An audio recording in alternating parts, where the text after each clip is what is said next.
J'aime le Seigneur parce qu'il m'a aimé le premier. Point barre, il n'y a rien d'autre. Je n'aime pas le Seigneur parce qu'il m'a donné un bon travail. Je n'aime pas le Seigneur parce qu'il m'a donné un mari, une femme. Je n'aime pas le Seigneur parce qu'il m'a donné de beaux enfants. Non, je l'aime le Seigneur, mais parce qu'il m'a aimé le premier, simplement. Essayons de penser un seul instant que nous soyons Job. Je perds mes enfants, je perds mon travail, j'avais beaucoup de voitures, je n'en ai plus. Je me retrouve à la rue parce que j'ai tellement eu de dettes de loyer qu'on est venu m'expulser de mon logement. Ma femme même m'a abandonné. Le chrétien d'aujourd'hui dira, non Seigneur, c'est pas possible. Non, c'est pas possible que tu me fasses ça. Au regard de ce que je fais pour toi, non, c'est pas possible. Bien aimé, vous savez, il y a des chrétiens qui comptent même leurs bienfaits. Alléluia. Il y a des chrétiens qui comptent les bienfaits qu'ils font. Qu'est-ce que cela prouve? Mais ça prouve que tu ne le fais pas par amour, simplement. Est-ce qu'il nous séparera de l'amour de Christ? Est-ce la fin? Oh, combien de foyers, combien de couples ne se sont-ils pas séparés simplement parce que l'homme a perdu le travail, parce que la femme ne conçoit pas. Non. Oh là là. Combien de couples ne se séparent pas, ne se séparent-ils pas à cause de ces choses éphémères? La Bible nous dit Isaac pria pour sa femme Rebecca parce qu'elle était stérile.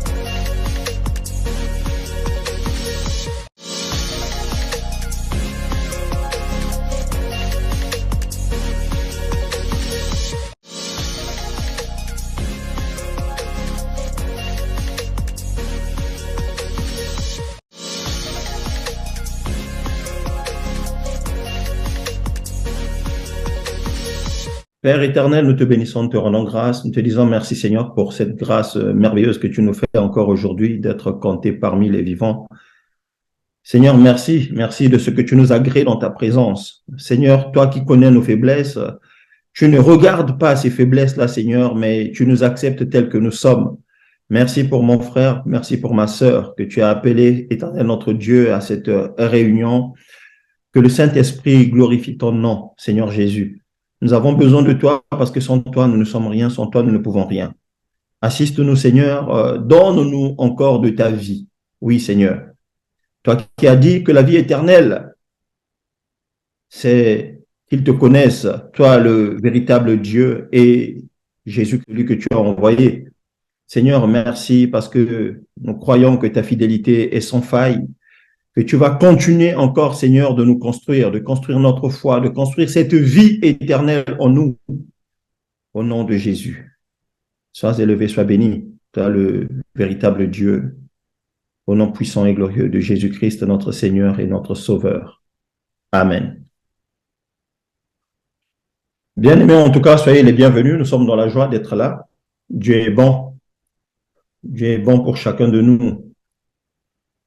Vous savez, chaque matin, nous nous réveillons et les nouvelles ne sont pas toujours réjouissantes. Hein. Les seules bonnes nouvelles que nous les avons au travers de la parole de Dieu. J'ai l'impression que c'est les seules bonnes nouvelles que nous avons. Mais sinon, lorsque nous tournons les yeux vers le monde, c'est que des mauvaises nouvelles. Notre sœur Maria nous informe qu'elle vient de perdre son cousin en Afrique là-bas, qui s'est fait assassiner. Et moi, je donnais un témoignage d'une maman qui m'a appelé il y a 2 semaines, qui venait de perdre sa fille de 38 ans, morte dans la maison, hein, sous automédication. Donc, elle n'était pas malade, elle avait juste envie de trouver un peu de sommeil. Elle a pris des cachets pour dormir et voilà, ça l'a emporté. Donc, certainement que la dose était excessive. Donc, nous voyons, bien aimé, que la mort peut visiter à tout moment. Et au regard de cette réalité-là, nous devons prendre conscience. Nous devons prendre conscience, nous devons nous tenir prêts, parce qu'à tout moment, nous avons dit hier, hein, c'est-à-dire que c'est pendant qu'on est vivant qu'il faut chercher le Seigneur. C'est pendant qu'on est vivant qu'il faut construire l'intimité avec ton Dieu. Parce qu'une fois que tu as fermé les yeux, il est trop tard. Donc, vraiment que Dieu nous aide. Que Dieu nous aide parce que nous passons par des temps très difficiles et de plus en plus au-dedans de nous. Il y a ce sentiment-là que le retour du Seigneur n'est plus pour longtemps. Hein, nous devons nous tenir prêts, bien-aimés. Nous devons nous tenir prêts. C'est maintenant ou jamais. Nous avons dit hier, ne reporte pas à demain ce que le Seigneur te permet de faire aujourd'hui. Voilà, parce que tandis que toi et moi, nous nous sommes réveillés ce matin, il y en a qui ne se sont pas levés le matin. Hein, bien-aimés, nous devons prendre conscience de ces choses au nom de Jésus. La vie éternelle, ce n'est pas par notre bouche que nous allons la gagner, mais c'est par la mise en pratique de la parole de Dieu. C'est par la mise en pratique de la parole de Dieu. Dieu nous a fait des dons. Les dons que le Seigneur nous a prêtés, les dons que le Seigneur nous a prêtés ne sont pas pour nous, bien-aimés. Mais nous devons les utiliser pour l'Église du Seigneur. Tu es intelligent, mais bien, cette intelligence-là, c'est un don que tu as reçu de Dieu. Cette intelligence-là, il n'est pas pour toi, c'est pour faire du bien à l'Église, corps de Christ. Tu as reçu le don de prophétie, il n'est pas pour toi. Pourquoi tu vas t'enorgueillir? Pourquoi tu vas cacher des messages que tu reçois de la part du Seigneur, pensant que c'est pour toi? Alors que le Seigneur te donne ces messages-là, c'est pour parler à ses enfants. Et il t'utilise simplement comme un canal. Donc, bien aimés, nous sommes dans des temps plus que difficiles. Nous lisons les signes. Nous sentons ces douleurs de l'enfantement, hein, qui nous font dire qu'à tout moment, ce Dieu-là peut se manifester. Mais gloire soit rendue à Dieu que les vrais enfants de Dieu ne seront pas surpris de l'enlèvement. Le Seigneur Jésus a dit, nul ne connaît le jour, nul ne connaît l'heure. Il viendra comme un voleur. Mais nous savons une chose, c'est qu'il y aura une sonnette d'alarme qui avertira les enfants de Dieu. Ceux-là même que Dieu aura jugé dignes d'aller à l'enlèvement. Ceux-là ne seront pas surpris. Et nous savons que ceux qui seront surpris, c'est ceux-là qui constateront la disparition des personnes. Et j'étais content, bien aimé, de voir, dernièrement, je suis tombé sur un homme de Dieu qui prêchait et qui disait, vous savez, la vitesse avec laquelle l'information est véhiculée par les réseaux sociaux, nous revenons dessus, hein, les réseaux sociaux. La vitesse avec laquelle l'information est véhiculée sur les réseaux sociaux, ce sera à la même vitesse que ceux qui resteront auront l'information. Ils entendront que partout dans le monde, il y a eu des disparitions. Ceux-là qui ne peuvent pas se passer de TikTok, c'est sur TikTok qu'ils apprendront des gens en train de pleurer. Ah non, ma famille a disparu, je ne trouve plus ma maman, je ne trouve plus mon frère. Les nouvelles, peut-être qu'au début, les gens vont penser que, ah non, celui-là raconte ça pour avoir des vues. Mais ça va tellement aller dans tous les sens. Les gens seront surpris, mais les enfants de Dieu, eux, ne le seront pas. En tout cas, du moins, c'est ceux qui sont appelés à vivre dans le siècle à venir, nous avons dit hier. Que Dieu nous aide, bien-aimés, afin que nous nous tenions prêts, afin que nous restons éveillés. Les jours sont mauvais. Les jours sont mauvais. La nuit est avancée, nous connaissons toutes ces choses. Tenons-nous prêts parce qu'à tout moment, nous pouvons partir. Bien-aimés, soyez tous bénis, vous qui êtes là encore aujourd'hui, parce que ce n'est pas en vain que tu es là. Dieu veut certainement te faire du bien. Dieu veut certainement te parler encore ce soir. Dieu veut certainement te dire quelque chose. Je disais que le monde ne nous donne aucune bonne nouvelle. Mais lorsque nous nous réunissons pour nous, c'est l'occasion d'avoir une bonne nouvelle. La bonne nouvelle du royaume. Gloire à Jésus. Le Seigneur est fidèle, bien-aimé. Quand bien même il te châtie parce qu'il t'aime. Le Seigneur ne va pas engueuler quelqu'un qu'il n'aime pas. Non. Le Seigneur ne va pas soumettre à l'épreuve quelqu'un qu'il n'aime pas. Non, ce n'est pas possible. Lorsque le Seigneur te soumet à une épreuve, c'est qu'il te considère. C'est ça aujourd'hui qui doit te motiver, bien-aimé. Tu traverses des moments difficiles, mais sois content parce que c'est une preuve de l'amour de ton Dieu. Dieu t'aime, voilà pourquoi il te fait passer par cette épreuve-là. Maintenant, les païens, eux, ils vivent leur vie normale. Ils vivent leur vie normalement. Mais toi et moi qui avons fait le choix de Jésus, de suivre le Seigneur, eh bien, le Seigneur, il est là pour nous tailler, il est là pour nous forger un caractère, il est là pour nous modeler à sa manière. Il est le potier et il veut te donner la forme que lui a prévu de te donner, bien-aimé. Pas la forme que tu veux te donner toi-même, mais la forme que lui veut te donner. Parce que c'est lui qui sait ce qu'il a de bon pour toi. C'est lui qui sait ce qu'il a de bon pour nous. Gloire à Jésus. En tout cas, que Dieu nous aide. Je ne prendrai pas frère Guy aujourd'hui. Frère Olivier, tu es là? Oui, mon frère, je suis là. on va essayer de collaborer aujourd'hui. Pas de souci, mon frère. Gloire au Seigneur. Voilà. En tout cas, on va prendre une lecture. Nous sommes dans le livre de 2 Rois. Nous sommes dans le livre de 2 Rois.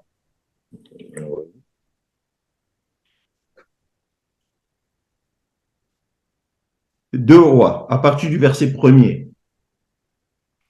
On va descendre. Donc, le chapitre 1. Pardon? 2 Rois, chapitre 1. Non, 2 Rois 2. Ah, 2 Rois Rois, chapitre 2, à partir du verset 1er. D'accord. 2 Rois, chapitre 2, à partir du verset 1er. C'est une longue lecture, mais ça nous fera du bien. Il faut aimer lire la parole de Dieu. Nombreux ne lisent pas leur Bible, donc quand on se retrouve, profitons-en. Donc, je lis de 1 à combien? Oui, lis mon frère, lis, descends jusqu'au verset 10 là-bas, fais ta lecture et puis Dieu va nous parler. Mais tu y vas vraiment de manière à ce que tout le monde entende et comprenne ce que nous lisons. Très bien. Je lis au nom de notre Seigneur Jésus. Amen. Lorsque l'Éternel fit monter Élie au ciel dans un tourbillon, Élie partait de Gilgal avec Élisée. Élie dit à Élisée, « Reste ici, je te prie, car l'Éternel m'envoie jusqu'à Béthel. » Élisée répondit, « L'Éternel est vivant, et ton âme est vivante. Je ne te quitterai point. » Et ils descendirent à Béthel. Les fils des prophètes qui étaient à Béthel sortirent vers Élisée et lui dirent, « Sais-tu que l'Éternel enlève aujourd'hui ton maître au-dessus de ta tête? » Et il répondit, « Je le sais aussi, taisez-vous. » Élie lui dit, « Élisée, reste ici, je te prie, car l'Éternel m'envoie à Jéricho. » Il répondit, « L'Éternel est vivant, et ton âme est vivante. Je ne te quitterai point. » Et ils arrivèrent à Jéricho. les fils des prophètes qui étaient à Jéricho s'approchèrent d'Élisée et lui dirent, sais-tu que l'Éternel enlève aujourd'hui ton maître au-dessus de ta tête? Et il répondit, je le sais aussi, taisez-vous. Élie lui dit, reste ici, je te prie, car l'Éternel m'envoie au Jourdain. Il répondit, l'Éternel est vivant et ton âme est vivante. Je ne te quitterai point. Et ils poursuivirent tous deux leur chemin. 50 hommes d'entre les fils des prophètes arrivèrent et s'arrêtèrent à distance vis-à-vis, et eux deux s'arrêtèrent au bord du Jourdain. Alors Élie prit son manteau, le roula et en frappa les eaux qui se partagèrent çà et là, et ils passèrent tous deux à sec. Lorsqu'ils eurent passé, Élie dit à Élisée, demande ce que tu veux que je fasse pour toi, avant que je sois enlevé d'avec toi. Élisée répondit, qu'il y ait sur moi, je te prie, une double portion de ton esprit. Arrête-toi là, mon frère. Gloire à Jésus. Nous bénissons le Seigneur pour sa lecture, pour cette lecture, pour sa parole. Amen. Donc ça, c'était notre première lecture. Donc nous avons lu 2 Rois 2 du verset 1er au verset 9. Au verset 9. Mon frère, nous allons prendre une deuxième lecture. Moi, j'ai dit, lorsqu'on se retrouve, profitons-en pour lire la parole de Dieu, parce que beaucoup n'ont pas le réflexe. Beaucoup n'ont pas le réflexe de faire la lecture quand ils sont seuls à la maison. On va prendre le livre de Ruth. Ruth.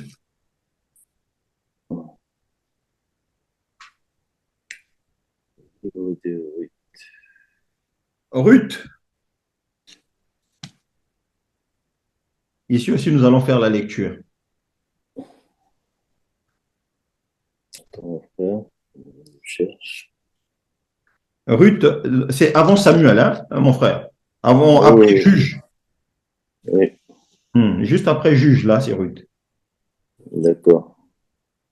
C'est le chapitre 1. Oui, chapitre 1, on va lire à partir du verset 6. Faisons-nous plaisir, lisons. À partir du On va verset faire la 6. lecture aujourd'hui. D'accord. Je lis au nom de Jésus. Tu descends jusqu'à ce que je te stoppe. D'accord. À partir du verset 6, hein, c'est bien ça. Oui, c'est ça. Donc, puis elle se leva, elle et ses belles-filles, afin de quitter le pays de Moab. Car elle a appris au pays de Moab que l'Éternel avait visité son peuple et lui avait donné du pain. Elle sortit du lieu qu'elle habitait, accompagnée de ses 2 belles-filles, et elle se mit en route pour retourner dans le pays de Juda. Naomi dit alors à ses 2 belles-filles, allez, retournez chacune à la maison de sa mère. Que l'Éternel use de bonté envers vous, comme vous l'avez fait envers ceux qui sont morts et envers moi.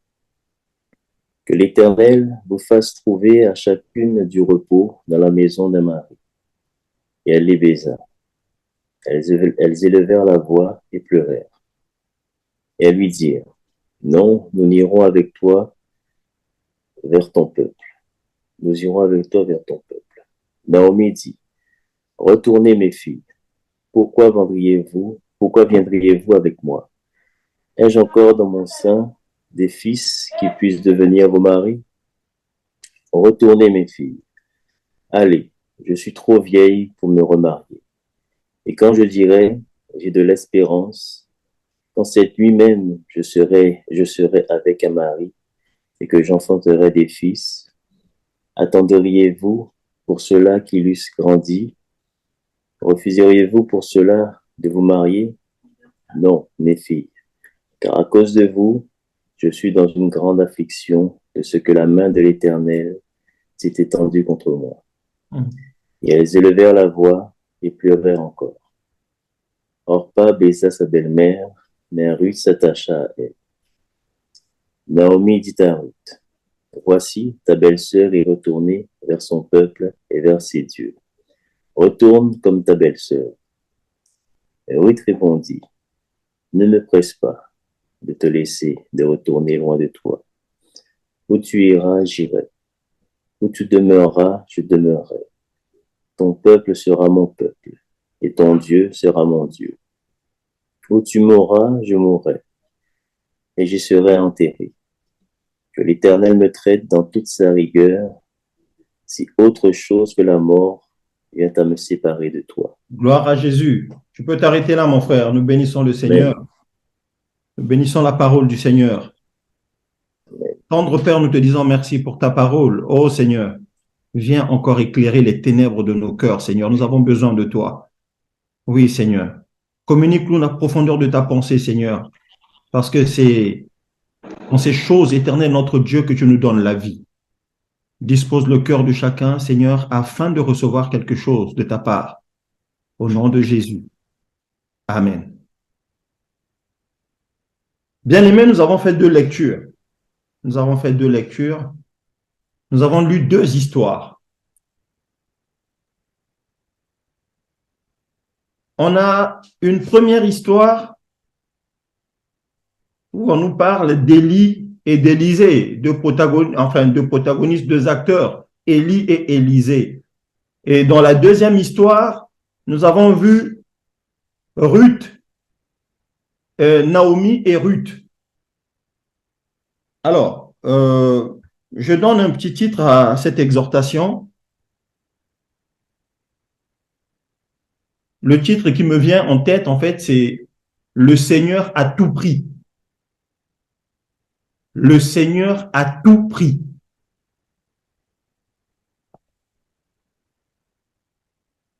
Bien-aimé, Dieu est bon. Je lisais en fait ce passage il n'y a pas longtemps, en début d'après-midi.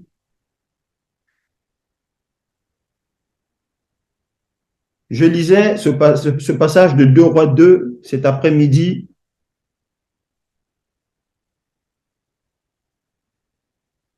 Et j'ai été fasciné, bien-aimé, par la détermination d'Élisée. J'ai été fasciné par la détermination d'Élisée, en fait. Lorsque nous regardons ces 2 acteurs-là, Élie et Élisée, nous pouvons faire un parallèle avec Christ et l'Église, en fait. Élie serait le type de Christ et Élisée serait le type de l'Église, le type du croyant. Voilà pourquoi nous disons le Seigneur à tout prix. Comme Élisée était serviteur d'Élie, parce qu'il était à son service, mais de la même manière que toi et moi sommes au service du Seigneur. Hein, bien-aimé? J'ai aimé la force de caractère d'Élisée.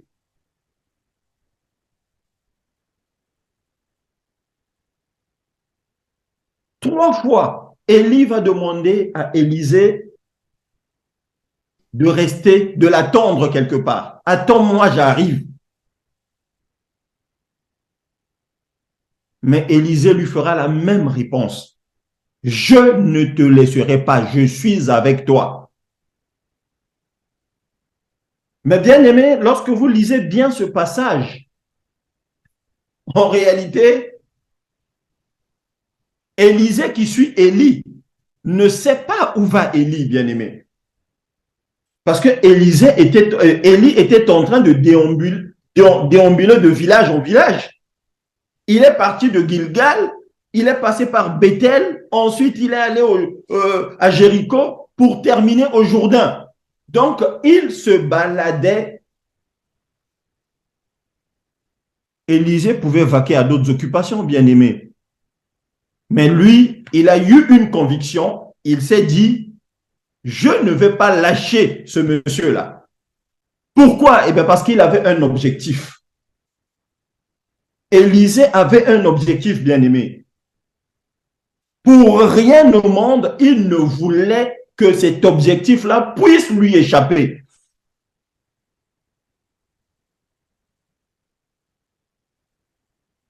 Donc, Élie va lui demander de l'attendre. Une première fois, Élisée dit jamais.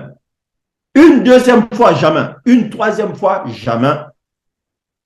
savez, bien aimé, ça me fait penser en fait au choix que le Seigneur nous offre. Le Seigneur nous offre toujours un choix. Bien aimé, le Seigneur ne nous impose rien, mais il nous offre un choix. Il nous offre un choix. C'est-à-dire qu'il met devant toi un chemin, plutôt deux chemins. Et c'est à toi de faire le choix entre ces deux chemins-là. Ou tu suis l'un des chemins, où il n'est pas, ou tu suis le chemin sur lequel lui va s'engager. Élisée va faire le choix de suivre Élie partout où il irait, parce qu'il ne voulait pas que la bénédiction puisse lui échapper. C'est ce que nous disons. Le Seigneur a tout pris.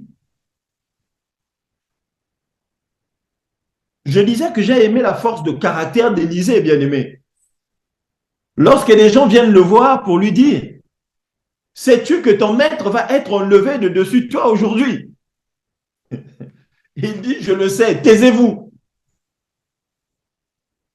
Bien aimé, vous voyez la force de caractère de ce monsieur-là? C'est-à-dire que, en fait, il manifeste de l'insolence lorsqu'on veut. C'est-à-dire que tout ce qui vient pour essayer de contrecarrer ses plans à lui, ça le met en colère. Il dit, taisez-vous. Je le sais moi-même. C'est comme s'il leur disait, occupez-vous de vos oignons. Moi, en tout cas, j'ai un objectif. Et mon objectif à moi, c'est de ne pas lâcher ce monsieur-là. C'est ce que nous disons toujours, bien-aimés. Le monde va essayer de venir nous distraire. Le monde essaiera toujours de venir nous distraire. Mais est-ce que nous avons un objectif? Est-ce que nous poursuivons un objectif? Comme Élisée lui poursuivait un objectif.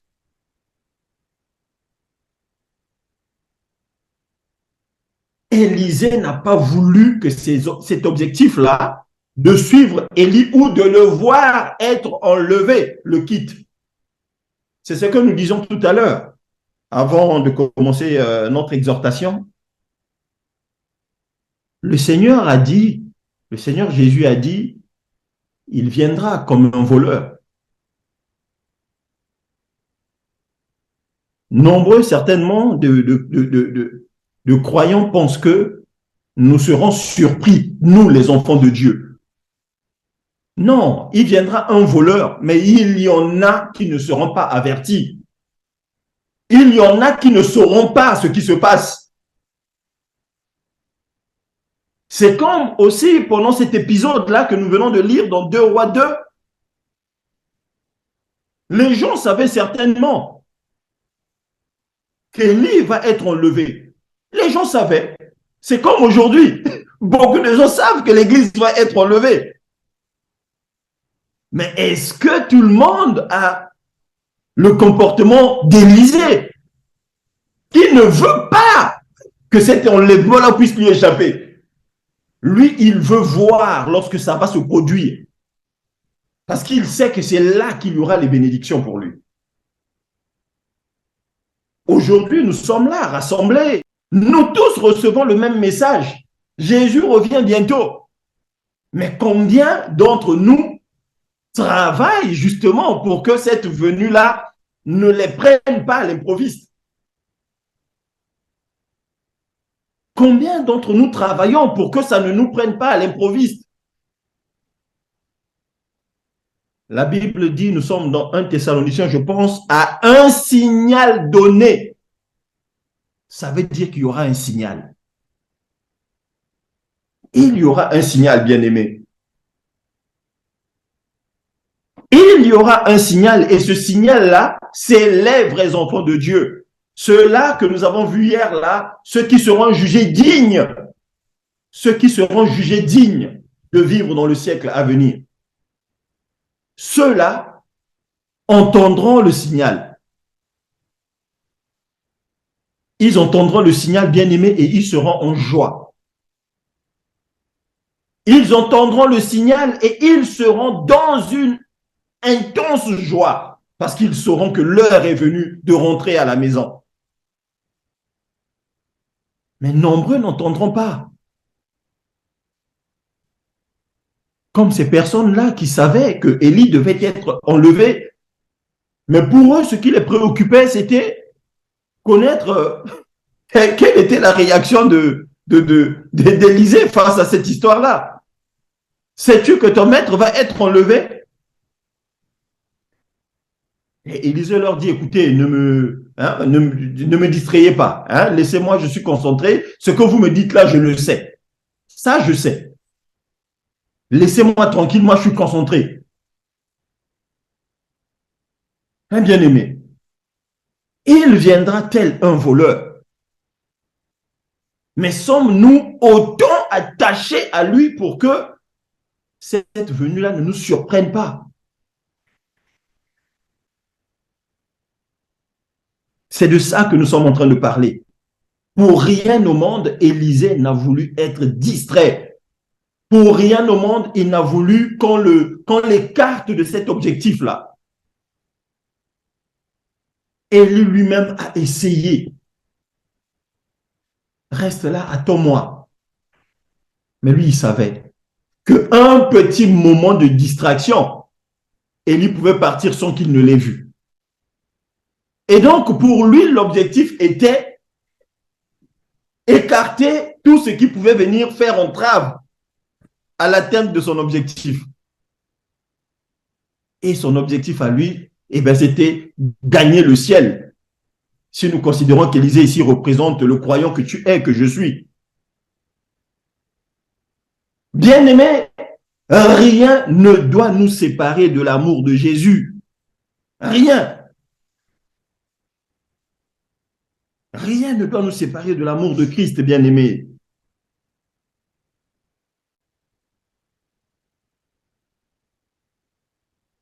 Rien, rien, rien.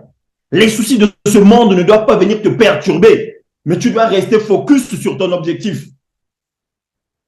Et nous disons tout à l'heure que le monde vient avec ses sollicitations. Le monde vient avec ses soucis. Aujourd'hui, en France, ici, on ne parle plus que de la retraite. Hein? On ne parle plus que de la retraite. Donc, tout le monde est dans cette marmite de retraite-là. Tout le monde aujourd'hui ne pense plus qu'à la retraite. Mais bien aimé,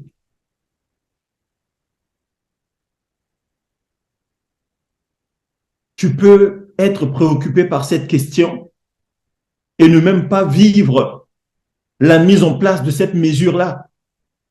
Pourquoi? Eh bien, parce que ton âme te sera repris avant même que ces choses-là n'aient vu le jour. Voilà pourquoi nous disons, ce n'est pas le monde qui doit dicter la marche à suivre aux croyants que nous sommes. Mais le croyant, lui, il a un schéma. Le croyant connaît le chemin qu'il est en train de suivre, en fait. Le monde ne doit pas venir nous perturber. Frère Olivier, on va prendre Romains 8. Romains 8, le verset 35. Romains 8, verset 35. Romains 8, verset 35.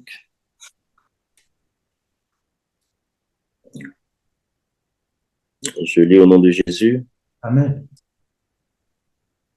Qui nous séparera de l'amour de Christ? Serait-ce la tribulation, ou l'angoisse, ou la persécution, ou la faim, ou la nudité, ou le péril, ou l'épée? Selon qu'il est écrit... Tu peux t'arrêter là, mon frère. Voilà la question. Qui nous séparera de l'amour de Christ? Qui va te séparer de l'amour de Jésus en réalité?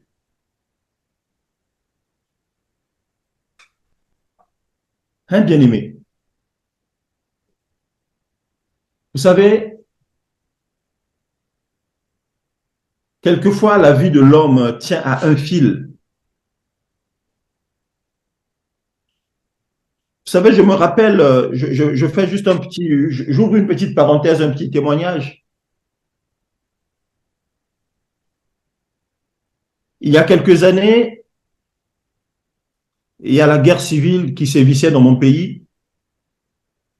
Et pendant qu'on a fui, qu'on a abandonné nos maisons, qu'on s'est retrouvés dans la brousse, dans les forêts, à se cacher, tout ça, on était dans un petit coin. Et voilà des personnes qui venaient derrière nous, qui fuyaient les combats derrière nous, viennent trouver un monsieur qui était dans le groupe où nous étions pour l'informer qu'on venait de brûler sa maison derrière lui. Donc lui, il n'a pas vu. Mais on vient lui apporter une nouvelle. Tiens, monsieur, mais votre maison a été brûlée. Vous savez, ce monsieur-là, quand il a reçu la nouvelle, dans la nuit, il est allé à l'écart dans la brousse et il est allé se pendre, en fait. Il est allé se suicider et il s'est pendu. Pourquoi? Parce qu'on venait de lui apporter la nouvelle que sa maison venait d'être brûlée. Donc, nous voyons que les hommes, pour des biens de ce monde, sont prêts à renier même le Seigneur. Pour les biens de ce monde, parce qu'il a perdu du travail, parce qu'il a perdu un mari, parce qu'il a perdu une femme, il est prêt à abandonner le Seigneur. C'est la question que l'apôtre Paul pose ici. Qui nous séparera de l'amour de Christ? Qui nous séparera de cet amour-là? Est-ce que ce sont nos soucis du monde dans lequel nous sommes? Est-ce que c'est ton travail qui va te séparer de l'amour de Jésus? Est-ce ton mariage? Est-ce ta femme? Est-ce ton époux qui va te séparer de l'amour de Jésus?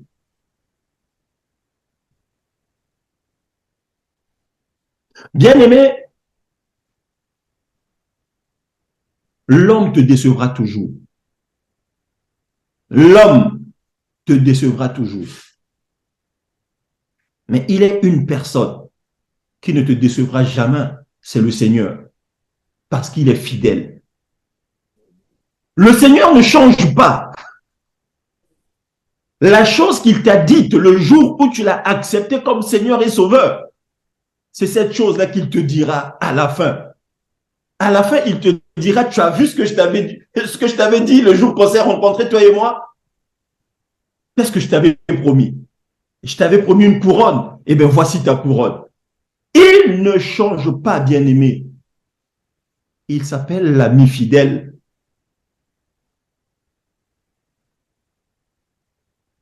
Bien-aimé, rien ne doit nous détourner de l'amour de Jésus. Voilà pourquoi nous disons, le Seigneur a tout pris.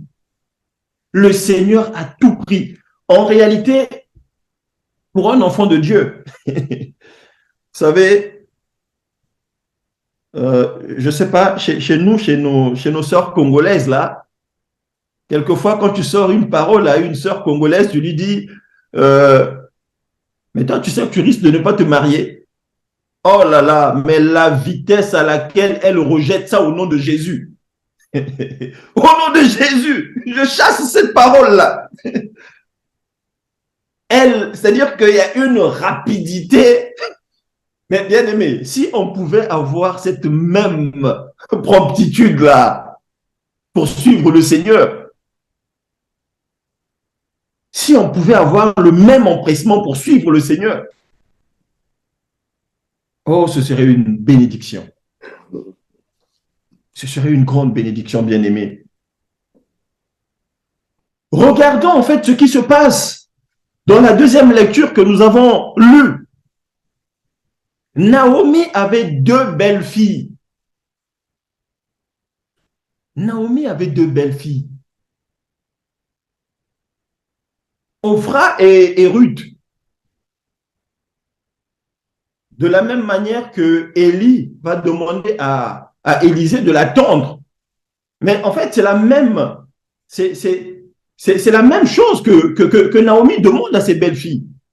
Écoutez, vous rentrez dans vos maisons, allez retrouver vos familles. Parce que moi, je veux je veux repartir en Israël. Elle l'a fait une fois. Les filles ont refusé. Ah non, belle maman, on ne t'abandonne pas, nous on veut rester avec toi. Naomi a insisté de la même manière que Élie avait insisté auprès d'Élisée. Mais nous avons vu que de ces deux types-là, de ces deux belles filles, il y en a une qui finalement a lâché. Parce qu'en réalité, la belle fille qui va abandonner Naomi, c'est celle-là qui va raisonner. Mais en réalité, belle maman n'a pas tort. Hein. Moi, je suis encore jeune. Je peux trouver un mari, refaire ma vie, avoir des enfants. La belle fille qui va rester va raisonner de la sorte. Parce que elle ne voyait que ce que le monde pouvait lui donner. Oh, moi, je suis tellement belle. Non, il faut que je reste. Il faut que je reste. Peut-être qu'un homme va me prendre. Peut-être que je vais refonder ma famille. Peut-être que je trouverai du travail. Peut-être que. Or, si je suis une vieille maman comme ça, qu'est-ce qu'elle va m'apporter? Cette belle fille-là va raisonner, bien aimé. Et c'est ce qui va l'emmener à tirer sa conclusion. En fait, belle maman, tu as raison. Par rapport à ce que tu nous as dit hier, là, non, tu avais raison. Moi, je préfère rentrer chez moi. Mais il y en a une, à la manière d'Élisée, qui ne connaissait pas le pays de Naomi. Elle ne connaissait pas. Elle ne connaissait pas où allait Naomi. Elle ne connaissait pas. Elle ne connaissait pas ce pays-là. Mais elle va dire, où tu iras, j'irai. Je ne t'abandonnerai pas, moi. Je te suivrai partout. Bien aimé, c'est ce que nous disons. C'est ça qui doit motiver le chrétien. Parce que ici, pareil que dans notre première lecture, Naomi va être la figure de Christ, en fait, qui s'en va dans un pays que toi et moi n'avons jamais vu. Mais pourtant, Ruth, elle, tout ce qu'elle avait, c'était l'amour qu'elle avait en sa belle-mère. Tout ce qu'elle avait, c'était la confiance qu'elle faisait en sa belle-mère bien-aimée. Et c'est ça qui doit animer le chrétien aujourd'hui. L'amour. Et quand on aime d'un véritable amour, quand on aime sincèrement quelqu'un, on s'en fout du reste. Ce qu'il y a derrière, là, on s'en fout. Mais, belle maman, moi, je te suivrai. Je te suivrai dans ton pays. Partout où tu iras, moi, j'irai. Elle ne savait pas où Naomi l'emmenait, mais elle savait que moi, j'aime cette maman-là. Je vais la suivre partout où elle ira. En d'autres termes, rien ne pourra me séparer de l'amour de ma belle-mère. Alléluia.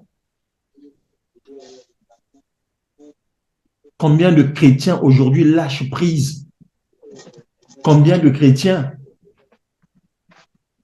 Bien-aimés, essayons de penser un seul instant que nous soyons Job. Je perds mes enfants, je perds mon travail, j'avais beaucoup de voitures, je n'en ai plus, je me retrouve à la rue parce que j'ai tellement eu de dettes de loyer qu'on est venu m'expulser de mon logement. Ma femme même m'a abandonné. Le chrétien d'aujourd'hui dira, non Seigneur, c'est pas possible. Non, c'est pas possible que tu me fasses ça. Au regard de ce que je fais pour toi, non, c'est pas possible. Bien aimé, vous savez, il y a des chrétiens qui comptent même leurs bienfaits. Alléluia. Il y a des chrétiens qui comptent les bienfaits qu'ils font. Qu'est-ce que cela prouve? Mais ça prouve que tu ne le fais pas par amour, simplement. Il y a des chrétiens qui comptent les bienfaits. Pas plus tard qu'il n'y a pas longtemps, je me rappelle d'une sœur qui m'a rappelé, frère, moi je m'occupe des veuves, je m'occupe des orphelins. Et tu penses que c'est avec ça que tu vas monnayer d'aller à l'enlèvement? Non. Il y a des gens qui pensent qu'on peut monnayer en fait la vie éternelle. Il y a des gens qui pensent qu'on peut monnayer la vie éternelle. Je fais des choses parce que Dieu aussi en retour fera ça pour moi. Non, bien aimé, Dieu ne fonctionne pas comme ça. Ce n'est pas notre pote. Dieu, il est Dieu. Lui, il ne considère pas les choses comme nous les considérons. Voilà pourquoi Jean nous rappelle, j'aime le Seigneur parce qu'il m'a aimé le premier. Point barre, il n'y a rien d'autre. Je n'aime pas le Seigneur parce qu'il m'a donné un bon travail. Je n'aime pas le Seigneur parce qu'il m'a donné un mari, une femme. Je n'aime pas le Seigneur parce qu'il m'a donné de beaux enfants. Non, je l'aime le Seigneur mais parce qu'il m'a aimé le premier, simplement. Bien aimé, les chrétiens comptent les bienfaits. C'est-à-dire que c'est devenu un sujet d'orgueil, en fait. Et il y a des chrétiens, vous leur demandez ce qu'ils ont fait pour les pauvres. Peut-être même qu'ils les notent dans un petit cahier. Ils tiennent un cahier de bienfaits. Un cahier de bienfaits. Bien aimé, Dieu ne fonctionne pas comme ça. Dans les Écritures, nous lisons que Dieu ne regarde pas ce qui frappe les yeux, mais il regarde au cœur. Tu as posé un bienfait, le Seigneur doit se... Et quand il vient regarder ton cœur, là, il doit se voir dans cet acte-là que tu as posé. Lui, il doit se retrouver dans cet acte-là. Mais si c'était pour ton bien, pour ton confort à toi, non, le Seigneur ne se retrouve pas. Voilà pourquoi Jésus va dire, en ce jour-là, nombreux me diront, Seigneur, Seigneur, n'avons-nous pas fait ceci en ton nom? Eh bien, parce que ces chrétiens-là, eux, ils vont compter. Ils vont compter les bienfaits. Ils vont compter le nombre d'actes d'amour qu'ils auront manifestés vis-à-vis de leur prochain. Bien-aimé, Dieu ne regarde pas à cela. Dieu regarde à ton cœur. Il regarde la dose d'amour que tu as dans ton cœur. Cet amour-là que lui-même a déposé en toi.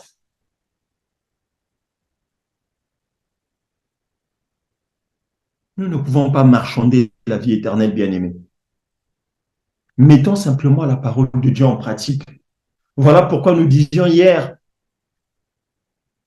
tous ces chrétiens-là qui ne pensent qu'à l'après, oublions le présent. Non, c'est le présent qui doit nous préoccuper. Avant, on entendait que le paradis c'est maintenant, mais on ne comprenait pas cette parole-là, ou on la comprenait de manière païenne, en fait. On pensait que le paradis, c'était quoi? C'était avoir la belle maison, c'était avoir des belles voitures. Non, le paradis, c'est maintenant, parce que c'est maintenant que tu dois connaître le Seigneur bien-aimé. C'est maintenant, c'est pas demain.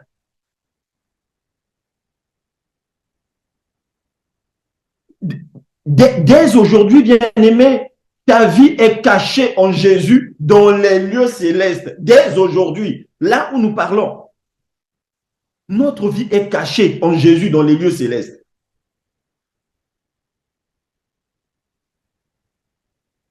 Que dire de plus, bien-aimé? Qu'est-ce qui nous séparera de l'amour de Christ? Est-ce la fin? Oh, combien de foyers, combien de couples ne se sont-ils pas séparés simplement parce que l'homme a perdu le travail, parce que la femme ne conçoit pas. Non. Oh là là.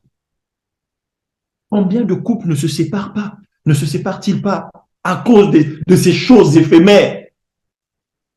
La Bible nous dit Isaac pria pour sa femme Rebecca parce qu'elle était stérile. Il pria l'Éternel pour sa femme Rebecca parce qu'elle était stérile. Isaac, il pria l'Éternel, son Dieu, pour sa femme qui était stérile.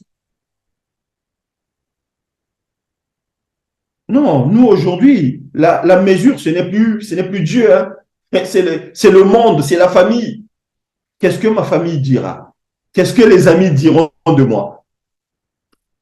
C'est ça, en fait. Aujourd'hui, le chrétien, c'est ça. C'est ça. Dieu vous regarde. Il regarde le couple. C'est la joie dans la maison. Eh bien, parce que ce frère-là gagne beaucoup d'argent. La sœur est une chrétienne. Ah, elle est croyante. Ah, quand elle prie cette sœur-là, mais c'est grave. Oh, cette sœur-là aime le Seigneur. Et le Seigneur qui voit le cœur de l'homme, il va venir ôter, cette, il va venir ôter ces bénédictions-là, momentanément. Il va venir ôter le travail de la vie du frère. Et le frère va se retrouver au chômage. Et la sœur qui roulait dans une belle voiture hier ne roule plus dans la voiture aujourd'hui. Elle commence à mal parler à son époux. Tu ne fais rien dans cette maison. Tu es un homme incapable. Elle oublie ce qu'ils ont vécu hier. En réalité, ce n'est pas de la faute du frère. un peu comme ce que les amis de Job vont lui dire. Non, Job, ce qui t'arrive là, c'est certainement que tu as fait quelque chose au Seigneur. Examine un peu ta vie. C'est sûr que tu as péché quelque part, parce que autrement, c'est pas possible. Donc, bien aimé, c'est ça qui se passe dans la vie des chrétiens aujourd'hui. Donc, la petite épreuve qui se présente là, c'est la catastrophe dans la vie des chrétiens. On ne croit plus en Dieu parce qu'on se dit non, je ne peux pas croire en Dieu et être stérile. Non, c'est pas possible.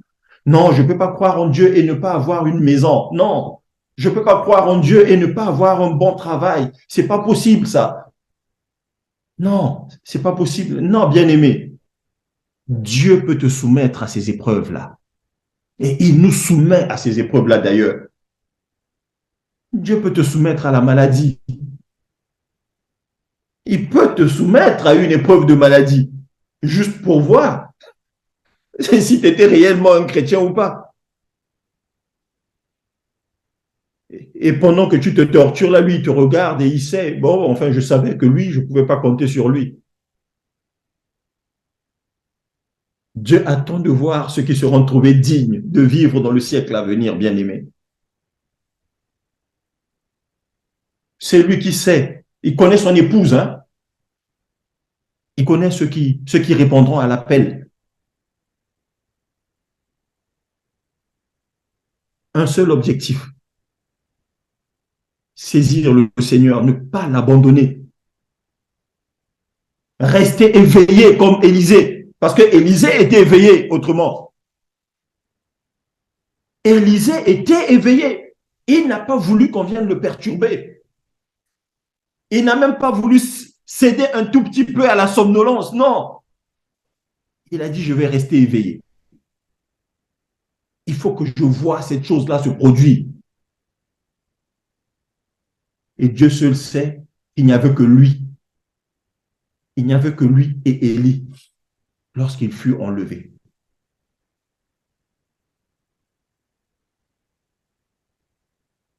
Il n'y avait que lui et Élie. Et il avait atteint l'objectif.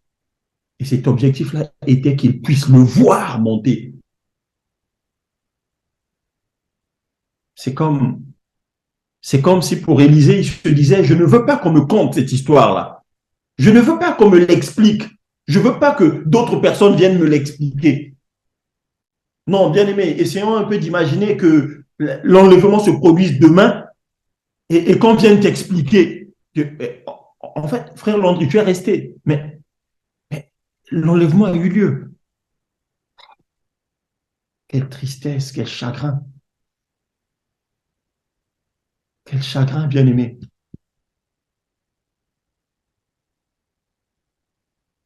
Ayons les yeux rivés sur Jésus-Christ. Ne le lâchons pas d'une semelle. Ne regarde pas à tes faiblesses, bien-aimé. Dieu sait que nous sommes faibles. Dieu sait que nous sommes faibles, bien-aimés. Notre faiblesse à nous est liée à notre chair. Nous ne cesserons de le dire.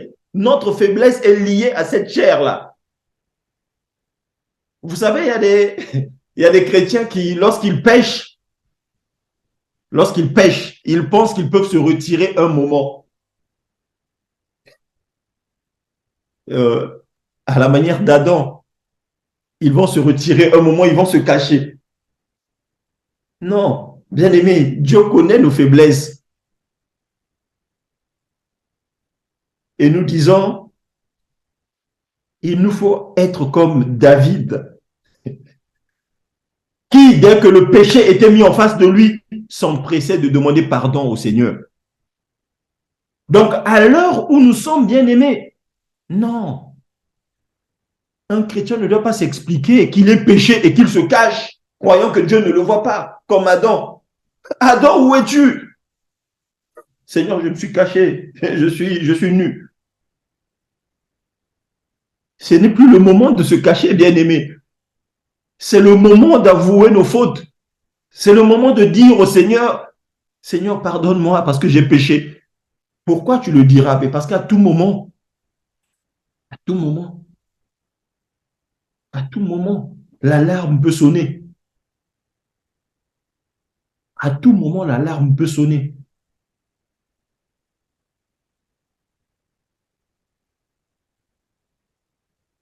La seule manière pour nous, enfants de Dieu, d'être prêts, c'est de nous accrocher à Jésus.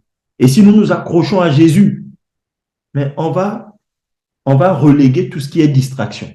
C'est-à-dire que dès que tu tombes dans le péché, à la limite, tu fais une course contre la montre. Tu anticipes même le pardon de tes péchés. Seigneur,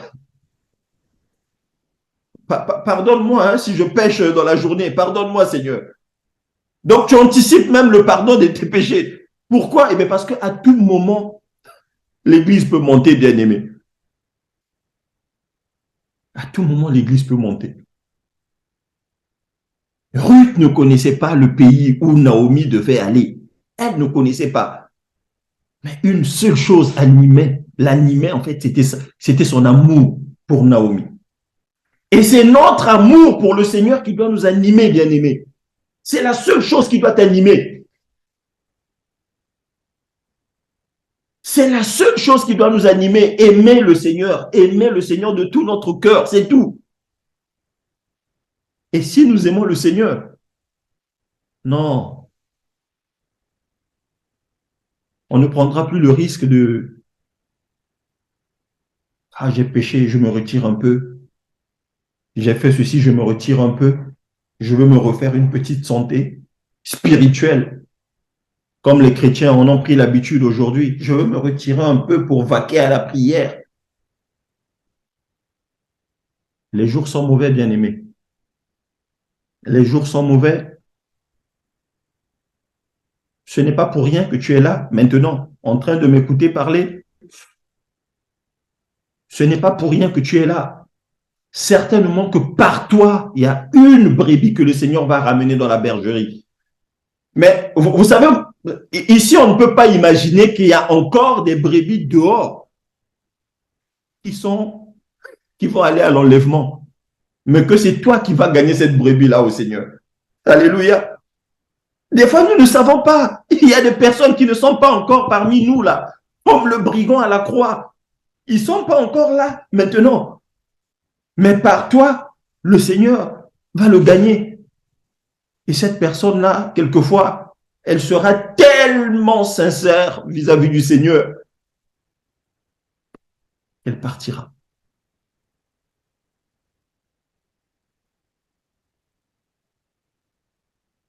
Bien-aimé, le Seigneur a tout pris. Le Seigneur a tout pris. Rien ne doit venir perturber notre marche. Rien ne doit venir perturber notre marche.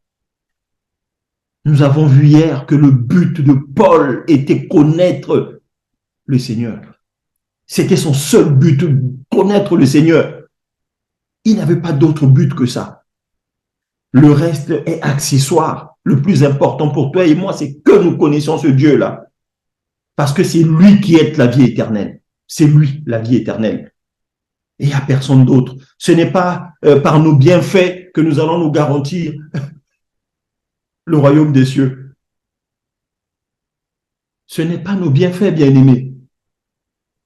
Ne compte pas ce que tu fais de bien. Ah non, j'ai donné 1 euro à un orphelin hier. Tu vas noter dans ton petit calepin. Tu as relevé quelqu'un qui est tombé hier matin. Tu vas noter quelque part. Ah Seigneur, souviens-toi de moi, hein, ce jour-là. J'ai aidé ce monsieur-là. Le Seigneur a dit, en ce jour-là, je leur dirai, retirez-vous de moi, vous qui commettez l'iniquité, je ne vous ai jamais connu. Pourquoi? Eh bien, parce que le Seigneur ne trouvera pas de sincérité dans leur cœur.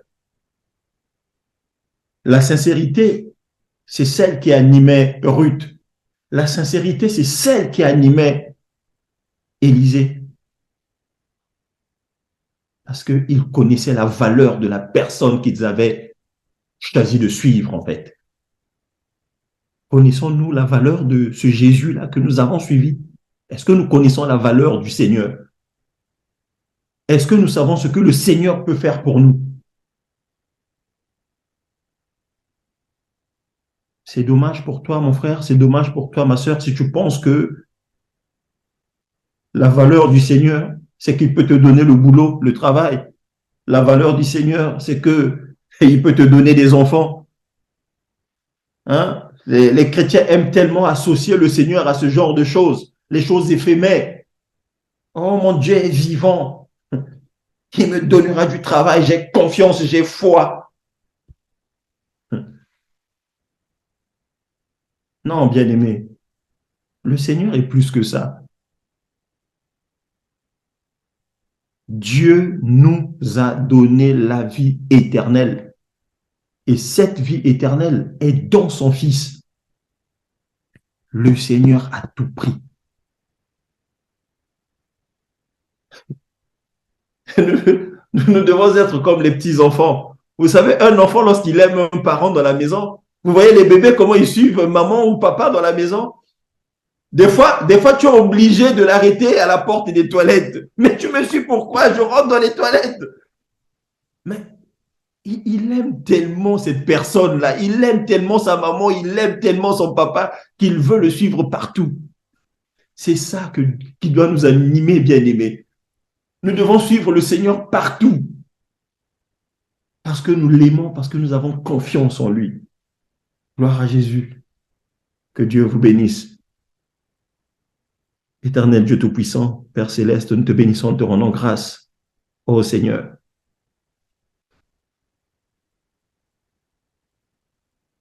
Nous voulons tellement, Seigneur, te suivre partout. Nous voulons tellement te suivre partout, Seigneur. Ne permets pas, Seigneur, aux soucis du quotidien, aux soucis de ce monde, Seigneur, de nous distraire, de nous écarter du chemin. Seigneur Jésus, c'est toi qui as les paroles de la vie. Il n'y a que toi, Père de gloire, qui peut redonner vie éternelle, notre Dieu, à nos corps faibles. Nous avons besoin de toi, Seigneur. Tes enfants ont besoin de toi. Accorde-nous, Seigneur, de te connaître davantage. Ne permets pas, Seigneur, à l'ennemi de venir nous distraire. Oh, Seigneur, de venir semer des raisonnements dans notre esprit. Nous avons besoin de toi.